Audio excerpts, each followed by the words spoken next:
तो hello guys, welcome to my channel Tech Online. तो आज मैं आप लोगों को बताऊंगा यहाँ पे आरबीआई का एक ऑफिस एजेंट का पोस्ट आया है। पहले तो मैं आप लोगों को नोटिफिकेशन दिखा देता हूँ, उसके बाद अप्लाई प्रोसेस दिखाऊंगा। यहाँ पे जैसे कि ऑनलाइन का डेट आप लोगों ने देख ही लिया होगा, जो कि शुरू हुआ है जनवरी 17 तारीख से और फरवरी 7 तारीख तक। तो यहाँ पे आप लोगों को दिखाई दे रहा होगा जैसे कि क्वालिफिकेशन मेट्रिकुलेशन चाहिए, उसके साथ यहाँ पे आप लोगों का एज का क्राइटेरिया 18 to 25 है। तो एज रिलैक्सेशन आप लोगों को 3 ईयर्स 5 ईयर्स का मिलेगा, एसटी के लिए 5 ईयर्स और जो ओबीसी एमओबीसी है उसके लिए 3 ईयर्स का, बाकी जनरल कैंडिडेट नहीं है। तो यहाँ पे आप लोगों को मैं नोटिफिकेशन में दिखा देता हूँ, क्योंकि आप लोगों को यहाँ पे एक हैंड राइटिंग का भी देना होगा। जो हैंड राइटिंग का डिटेल्स है वो यहाँ पे मैं दिखा देता हूँ, यहाँ पे नीचे है। तो हैंड राइटिंग में आप लोगों को यहाँ पे आई लिख के देश यहाँ पे आप लोगों को अपना नाम लिखना है। उसके बाद हियर बाय डिक्लेरेशन पर लिख कर यहाँ पे रिक्वायर्ड लिखना है एक वाइट पेपर में ब्लैक पेन में। ये आप लोगों को अपलोड करना होगा। मैं आप लोगों को जब अप्लाई प्रोसेस में दिखाऊंगा तो यह आप लोगों को ज़रूरत होगा। तो उसके बाद लेफ्ट थंब। तो अभी मैं आप लोगों को ऑनलाइन स्क्रीन में ले चलता हूँ। तो let's go to online screen. तो यहाँ पे आने पर ऐसा इंटरफेस आएगा। यहाँ पे click here for new registration और लॉगिन ऑलरेडी रजिस्टर्ड। यहाँ पे अगर आप लोगों ने पहले से रजिस्ट्रेशन करके रखा है तो आप लोग लॉगिन कर सकते हैं। यहाँ पे अगर आप लोग पहली बार करेंगे तो यहाँ पे आप लोगों को रजिस्ट्रेशन करना होता है। तो यहाँ पे रजिस्ट्रेशन करना है आप लोगों को। फर्स्ट नेम लिखना है, मिडिल नेम लिखना है, कन्फर्म करना है, लास्ट नेम भी लिखना है। उसके बाद यहाँ नीचे मोबाइल नंबर लिखना है, कन्फर्म मोबाइल नंबर लिखना है। उसके बाद ऑल्टरनेटिव मोबाइल नंबर है तो दे देना है, नहीं तो नीचे यहाँ पे ईमेल आईडी सिलेक्ट करना है। आप लोगों को यहाँ पे ईमेल आईडी एक वैलिड ईमेल आईडी देना है। उसके बाद अपना डोमेन जो जीमेल है जीमेल लिखना है। उसके बाद कन्फर्म करना है, फिर से यहाँ पे कन्फर्म ईमेल आईडी करना है। कन्फर्म ईमेल आईडी करने के बाद एक कैप्चा है सिक्योरिटी कोड, तो सिक्योरिटी कोड लिखना है। उसके बाद यहाँ पे 7 नेक्स्ट है, नेक्स्ट करना है यहाँ पर। उसके बाद नेक्स्ट करना है। नेक्स्ट करने पर ऐसा इंटरफेस आएगा। यहाँ पे ऊपर में आप लोगों का रजिस्ट्रेशन नंबर आ जाएगा। नीचे यहाँ पे आप लोगों को एक फ़ोटो अपलोड करना है। यहाँ पे एक लाइव फ़ोटो भी अपलोड करना है। आप लोग स्कैन करके भी अपलोड कर सकते हैं। अगर आप लोग फ़ोटो बनाने में प्रॉब्लम हो रहा है तो मेरे चैनल पे रिसर्च का वीडियो अपलोड होकर रखा है, तो आप लोग वो वीडियो देख सकते हैं। उसके बाद नीचे यहाँ पे एक सिग्नेचर भी अपलोड करना है आप लोगों को। और सिग्नेचर बनाने में भी आप लोगों को प्रॉब्लम हो रहा है तो मेरे चैनल पे रिसर्च का वीडियो है, वो देख सकते हैं। तो मैं ये सब जल्दी जल्दी फिल कर लेता हूँ। तो यहाँ पे डिटेल्स पे आने पर यहाँ पे बेसिक डिटेल्स आप लोगों को फिल करना है। ऊपर में आप लोगों का नाम और रजिस्ट्रेशन नंबर लिख के आ जाएगा। यहाँ पे नीचे आना है। पहले तो पूछेगा आप लोग हाईएस्ट क्वालिफिकेशन क्या है, क्या ग्रेजुएट क्या है क्या, वो पूछ रहा है। तो मैंने नहीं किया है तो नो।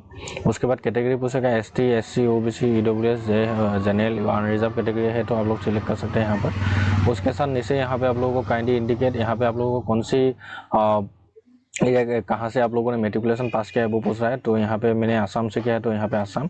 उसके साथ ही यहाँ पे select the office you are applying for. यहाँ पे मेरे लिए सिर्फ और सिर्फ एक ही है, गुवाहाटी, तो मैं यहाँ पे गुवाहाटी सिलेक्ट कर चुका हूँ। उसके बाद नेक्स्ट यहाँ पे एग्जामिनेशन सेंटर आप लोगों को कहाँ लेना है, यहाँ पे आप लोगों को दिखाई देगा बहुत सारे। तो यहाँ पे एग्जामिनेशन सेंटर आप लोगों के पास में जो है वो सिलेक्ट करना है। उसके बाद प्रेफरेंस 2 में भी लिखना है, आप लोगों को सिलेक्ट कर लेना है कौन सा आप लोगों के पास में है। उसके बाद यहाँ पे सेंटर ऑफ एग्जामिनेशन 3 भी देना होगा और एक देना होगा, 3 आप लोगों को सिलेक्ट करना है। नेक्स्ट यहाँ पे लैंग्वेज फॉर एलपीटी, आप लोगों को एलपीटी के लिए कौन सी लैंग्वेज में है आप लोगों को चाहिए तो यहाँ पे दे सकते हैं। तो मैं आसामीज दे देता हूँ। उसके बाद नीचे यहाँ पे पूछेगा are you person with benchmark disability of 40% and above. यहाँ पे आप लोग डिसेबल है क्या वो पूछ रहा है। तो डिसेबल है तो यहाँ पे यस कर सकते हैं, तो नो। मैं नहीं हूँ तो यहाँ पे नो कर सका हूँ। अगर यस कर सके तो आप लोग यहाँ पे यस कर सकते हैं। तो नेक्स्ट यहाँ पे नीचे आना है आप लोगों को। नीचे आने पर ऐसा इंटरफेस आएगा। यहाँ पे आप लोगों को यहाँ पे section are you a person with specific disability cover the definition of section 2S RPWD act 2020 not cover definition section. यहाँ पे आप लोगों को डिसेबल है क्या वो भी पूछ रहा है। यहाँ पे अगर आप लोग 2020 के आगे पीछे है तो यहाँ पे दे सकते हैं, या नहीं हो तो यहाँ पे नो। और नीचे आना है, यहाँ पे आप लोग स्कैप कर सकते हैं। तो ये सब आप लोगों को फिल करने की कोई जरूरत नहीं है। यहाँ पे नेक्स्ट पूछेगा are you an ex serviceman, आप लोग एक्स सर्विसमैन है क्या वो पूछ रहा है। तो मैं नहीं हूँ तो नो। उसके बाद यहाँ पे are you a disable ex serviceman DIXS, तो यहाँ पे आप लोग डिसेबल एक्स सर्विसमैन है क्या वो पूछ रहा है। तो मैं नहीं हूँ, नो। उसके बाद यहाँ पे अगर आप लोग है तो यहाँ पे आप लोग रिटायरमेंट डेट देख सकते हैं, रिलीव डेट। तो यहाँ पे are you dependent of serviceman kill in action DXS। अगर आप लोगों का कोई फैमिली में आप लोग जहाँ जिस पर डिपेंडेंट है वो अगर किल हुआ है DXS से तो यहाँ पे आप लोग यस कर सकते हैं। मैंने नहीं किया, नो। तो यहाँ पे आप लोगों को ये सब फिल करने की जरूरत नहीं है। यहाँ पे नेक्स्ट पूछेगा आर यू रिलैक्सेशन, आप लोगों को सेकंड रिलैक्सेशन, आप लोगों को रिलैक्सेशन चाहिए क्या वो पूछ रहा है। अगर आप लोगों को रिलैक्सेशन चाहिए तो यहाँ पे यस कर सकते हैं, मेरे को नहीं चाहिए, नो। नेक्स्ट पूछेगा यहाँ पे are you a current full time staff of RBI. अगर आप लोग अभी आरबीआई के लिए काम कर रहे हैं तो यहाँ पे यस कर सकते हैं, मैं नहीं कर रहा हूँ तो नो। उसके बाद यहाँ पे are you an ex serviceman of RBI. अगर आप लोगों के आरबीआई में एक्स एम्प्लॉय है तो यहाँ पे यस कर सकते हैं, मैं नहीं हूँ तो नो। नेक्स्ट यहाँ पे कांस्टेंट टू आधार वेरिफिकेशन। आप लोगों को यहाँ पे अपना आधार का डिटेल्स देना होता है। अगर आप लोगों के पास आधार है तो यहाँ पे यस कर सकते हैं, नहीं तो नो कर सकते हैं। यहाँ पे मेरे पास है तो यस करूँगा। उसके बाद यहाँ पे आधार कार्ड नंबर लिखना है। उसके बाद यहाँ पे पान कार्ड का नंबर लिखना है। उसके बाद यहाँ पे नेशनलिटी पूछेगा आप लोग। मैं नेशनलिटी यहाँ पे सिलेक्ट कर चुका हूँ, इंडियन। उसके बाद यहाँ पूछ रहा है कि are you proficient in the language. I know to read write speak understand the language of any of the state UT filling under requirement office. यहाँ पे जितने भी मैंने अभी सिलेक्ट किया है, जैसे मैंने यहाँ पे गुवाहाटी के लिए सिलेक्ट किया है तो मुझे आसामीस आती है तो यहाँ पे मैं यस करूँगा। अगर आप लोगों को कोई सा भी स्टेट का भाषा आता है तो आप लोग यस कर सकते हैं, तो मैंने यहाँ पे यस कर चुका हूँ। उसके बाद यहाँ पे पूछ रहा है whether employ in government service, quasi government organisation, government own industrial undertaking, PSU, PSB, public sector financial institution, public enterprise और अदर सिमिलर ऑर्गेनाइजेशन। आप लोग यहाँ में से कोई सा भी में आप लोग अगर अभी ऑर्गेनाइजेशन में काम कर रहे हैं तो यहाँ पे यस कर सकते हैं, मैंने नहीं किया हूँ तो यहाँ पे नो। उसके बाद नीचे यहाँ पे इफ यस आप लोग को दे सकते हैं। रिलीजन, आप लोग कौन से रिलीजन से बिलोंग कर रहे हैं, जैसे मैं हिंदू हूँ तो यहाँ पे हिंदू। नेक्स्ट यहाँ पे पूछने का आप लोगों को पर्सनल एज। यहाँ पे आप लोगों को डेट ऑफ बर्थ सिलेक्ट करना है, डेट ऑफ बर्थ देना है। उसके नीचे यहाँ पे आना है, जेंडर आप लोगों को सिलेक्ट करना है, मेल फीमेल ट्रांजेक्शन जो है, तो यहाँ पे मैं मेल हूँ तो यहाँ पे सिलेक्ट कर चुका हूँ। उसके बाद do you have twin brother sister. आप लोग अगर ट्विंस है तो यहाँ पे यस कर सकते हैं, मैं नहीं हूँ तो नो। और अगर आप लोग ट्विंस है तो यहाँ पे नेम ऑफ द ट्विंस का नाम देना है। यहाँ पे जेंडर ऑफ ट्विंस क्या है तो यहाँ पे दे सकते हैं। जैसे यहाँ पे नेक्स्ट पूछेगा मैरिटल स्टेटस, आप लोग मैरिड है क्या अनमेरिड है वो पूछ रहा है, तो मैं अनमेरिड हूँ तो यहाँ पे अनमेरिड पर टिक कर चुका हूँ। उसके बाद फादर नेम, आप लोगों का फादर का नाम यहाँ पे लिखना है। उसके बाद मदर नेम, आप लोगों का माँ का नाम यहाँ पे लिखना है। नेक्स्ट नीचे आना है, यहाँ पे आप लोगों को एड्रेस ऑफ कॉरेस्पॉन्डेंस लिखेगा, तो यहाँ पे एड्रेस ऑफ कॉरेस्पॉन्डेंस में आप लोगों का एड्रेस 1 में आप लोगों का गांव, पोस्ट ऑफिस। नेक्स्ट यहाँ पे एड्रेस 2 में आप लोगों का पुलिस स्टेशन, डिस्ट्रिक्ट दे सकते हैं। एड्रेस लाइन टीवी दे सकते हैं, या मैंने एड्रेस लाइन जो स्टार है वहाँ पे देने से भी हो जाएगा। और उसके बाद नेक्स्ट यहाँ पे डिस्ट्रिक्ट पूछेगा, जैसे कि मैं यहाँ पे स्टेट असम से बिलोंग कर रहा हूँ तो यहाँ पे डिस्ट्रिक्ट में दूंगा। उसके बाद यहाँ पे पिन कोड लिखना है आप लोगों का।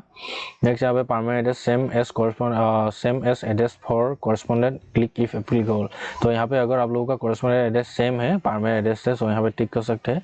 जैसे कि किसी लोग का बर्थ प्लेस अलग होता है और अभी रहता अलग टाइम है, तो यहाँ पे अलग अलग होगा, तो यहाँ पे आप लोग सेम एस टिक नहीं करना है आप लोगों को। यहाँ पे एड्रेस लिख लेना है, यहाँ पे बर्थ का और यहाँ पे अभी रहने का, तो नीचे आना है। अगर आप लोग सेम है तो टिक कर देना है। उसके बाद यहाँ पे choose the address for GST invoicing, आप लोगों का चूज करना होगा एड्रेस जीएसटी इन्वॉइसिंग के लिए, तो मैं यहाँ पे मेरा सेम ही होगा तो यहाँ पे मैं कॉरेस्पॉन्डेंट एड्रेस ही सिलेक्ट करूँगा। नेक्स्ट यहाँ पे आप लोगों का बैंक डिटेल्स देना हो, अभी जिसका मैं अप्लाई कर रहा हूँ जो मेरा है, तो यहाँ पे मैं अपना बैंक होल्डर नाम, मेरा नाम, उसके बाद bank account number, confirm bank account number, उसके बाद बैंक ब्रांच नेम यहाँ पे सिलेक्ट करना है। उसके बाद आप लोगों का type of account savings account है या करंट अकाउंट है वो यहाँ पे लिखना है। मेरा सेविंग्स अकाउंट है तो सेविंग्स अकाउंट। उसके बाद यहाँ पे आईएफएससी कोड देना है बैंक का। उसके बाद यहाँ पे वैलिडेट फॉर डिटेल्स पर क्लिक करना है। मैं एसटी से बिलोंग कर रहा हूँ तो यहाँ पे 59 रुपीज़ मेरे को पे करना होगा। अभी आप लोग अगर ओबीसी एमओबीसी है तो 100 रुपीज़। तो उसके साथ ही यहाँ पे आप लोगों को 7 नेक्स्ट करना है, तो मैं ये जल्दी फिल कर लेता हूँ।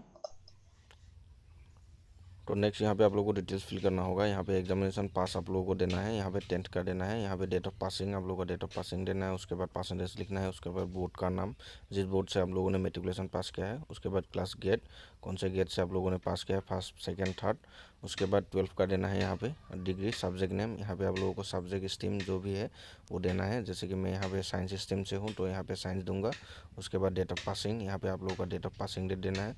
उसके बाद परसेंटेज देना है। उसके बाद नेम ऑफ बोर्ड देना है।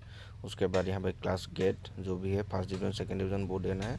उसके बाद यहाँ पे वर्क एक्सपीरियंस डिटेल्स, अगर आप लोग वर्क एक्सपीरियंस है आप लोगों के पास तो यहाँ पे वर्क एक्सपीरियंस देना है, नहीं तो यहाँ पे नहीं देने से भी हो। तो ये सब फिल करने के बाद यहाँ पे नीचे आना है आप लोगों को। यहाँ पे मैंने वर्क एक्सपीरियंस का बताया दिया तो यहाँ पे नो कर दूंगा। उसके बाद लैंग्वेज नोन, यहाँ पे आप लोगों को लैंग्वेज आप लोगों को जो लैंग्वेज आप लोगों को आता है वो देना है। तो मुझे आसामी से रीड राइट स्पीक दो तीनों करना आता है। उसके बाद हिंदी दूंगा, यहाँ पे मुझे हिंदी भी रीड राइट स्पीक तीनों आता है। उसके बाद यहाँ पे इंग्लिश दे दूँगा तो यहाँ पे इंग्लिश देना है। उसके बाद रीड राइट स्पीक थोड़ा प्रॉब्लम है तो सब कुछ फिल होने के बाद यहाँ पे 7 नेक्स्ट करना है। 7 नेक्स्ट करने के बाद यहाँ पे आप लोगों का पूरा डिटेल्स लिख के आ जाएगा, जो कि आप लोगों ने अभी फिल किया है एप्लीकेशन अप्लाई करते समय। तो यहाँ पे आप लोगों का नाम, आप लोगों का कैटेगरी, डेट ऑफ बर्थ, आप लोगों का जेंडर, मेरिट अनमेरिट, आप लोगों का फादर नेम, मदर नेम, आप लोगों का address, correspondent address, permanent address, उसके साथ ही यहाँ पे आप लोगों का ईमेल एड्रेस, जिस स्टेट के लिए आप लोग अप्लाई कर रहे हैं, जिस डिस्ट्रिक्ट के लिए आप लोग अप्लाई कर रहे हैं, उसके साथ ही यहाँ पे प्रेफरेंसेस एग्जामिनेशन सिटी के लिए Aadhaar card details, pan card details, आप लोगों का नेशनलिटी, आप लोगों ने जो पे किया है तो वो पे करना होगा। आप लोगों को डिटेल सब कुछ फिल हो गया है तो नीचे आना है, यहाँ पे आई एग्री करना है। उसके बाद यहाँ पे कंप्लीट रजिस्ट्रेशन पर टिक करना है, ओके करना है, फिर से ओके करना है। तो यहाँ पे ओके करने के बाद थोड़ा टाइम वेट करना है। तो वेट करने के बाद ऐसा इंटरफेस आएगा। यहाँ पे डॉक्यूमेंट अपलोड लिस्ट, यहाँ पे आप लोगों को एक लेफ्ट थंब पर इम्प्रेशन अपलोड करना है, जो कि आप लोगों का बाएं हाथ का अंगूठा। उसके बाद एक हैंड रिटन डिक्लेरेशन, जो कि मैंने वीडियो के पहले में ही आप लोगों को दिखाया था, जो आई लिख के वो लिखना पड़ेगा। तो वो आप लोगों को लिखना है, लिख के यहाँ पे अपलोड करना है। उसके बाद नेक्स्ट यहाँ पे I agree to connect to DigiLocker. यहाँ पे आप लोगों को डिजीलॉकर से फैच करना है तो कर सकते हैं, नहीं तो नहीं कर सकते। तो नहीं करने से भी हो जाएगा, तो मैं यहाँ पे नो करूँगा। उसके बाद नीचे यहाँ पे जो कैप्सा है वो कैप्सा फिल कर लेता हूँ। उसके बाद 7 नेक्स्ट करूँगा। तो ये जल्दी जल्दी मैं कर लेता हूँ। तो यहाँ पे 7 नेक्स्ट करने पर ऐसा इंटरफेस आएगा। तो यहाँ पे पेमेंट करना होगा, जो कि मैं एसटी से हूँ, तो यहाँ पे 59 रुपीज़ मुझे पेमेंट करना होगा। तो यहाँ पे एक सिक्योरिटी कोड है, तो सिक्योरिटी कोड को मैं जल्दी जल्दी लिख लेता हूँ। यहाँ पे ST3Q8 तो यहाँ पे लिख लेना है। उसके बाद लिखने के बाद नीचे यहाँ पे आप लोगों को एक सबमिट का ऑप्शन है, तो सबमिट पर टिक करना है। तो यहाँ पे सबमिट पर टिक करने पर ऐसा इंटरफेस आएगा। यहाँ पे आप लोग credit card, debit card, internet banking, wallet, cash, QR से आप लोग दे सकते हैं, यूपीआई से देख सकते हैं। तो मैं यहाँ पे क्यूआर से ही दूंगा, तो यहाँ पे क्यूआर पर टिक करूँगा। उसके बाद यहाँ पे प्रोसीड विथ पेमेंट पर टिक करूँगा। यहाँ पे थोड़ा सा टाइम लेगा। यहाँ पे मैं स्कैन करके जिस भी ऐप से मैं देना चाहता हूँ, जैसे फ़ोनपे, गूगल पे, कोई सा भी ऐप से मैं यहाँ पे 59 रुपीज़ पे कर लेता हूँ स्कैन करके। ये स्कैनर पर मैं अभी यहाँ पे कर देता हूँ। तो पे करना है, पे कर दिया हूँ मैंने। थोड़ा टाइम लोडिंग लेगा यहाँ पे सबमिट होने में, तो यहाँ पे थोड़ा टाइम आप लोगों को वेट कर लेना है। तो यहाँ पे पेमेंट कंप्लीट होने के बाद ऐसा सक्सेस लिख के आ जाएगा। उसके साथ ही यहाँ पे आप लोग ये पेज को प्रिंट कर के रख सकते हैं। उसके बाद यहाँ पे आप लोगों का पेज खुद ब खुद रिडायरेक्ट हो जाएगा, और रिडायरेक्ट होके ऐसा इंटरफेस आएगा। यहाँ पे एप्लीकेशन प्रिंट का और ई प्रिंट रिसिप्ट, जो कि ये आप लोगों का आ जाएगा। तो यहाँ पे आप लोगों को एप्लीकेशन प्रिंट टिक करके आप लोग को ये एप्लीकेशन है जो वो आप लोग सेव करके रख सकते हैं, क्योंकि फ्यूचर रेफरेंस में आप लोगों को ये ज़रूरत होगा। That's it. जैसे ही जो आरबीआई का जो ऑफिस अटेंडेंट का पोस्ट आया है वो आप लोग अप्लाई कर सकते हैं। Thank you.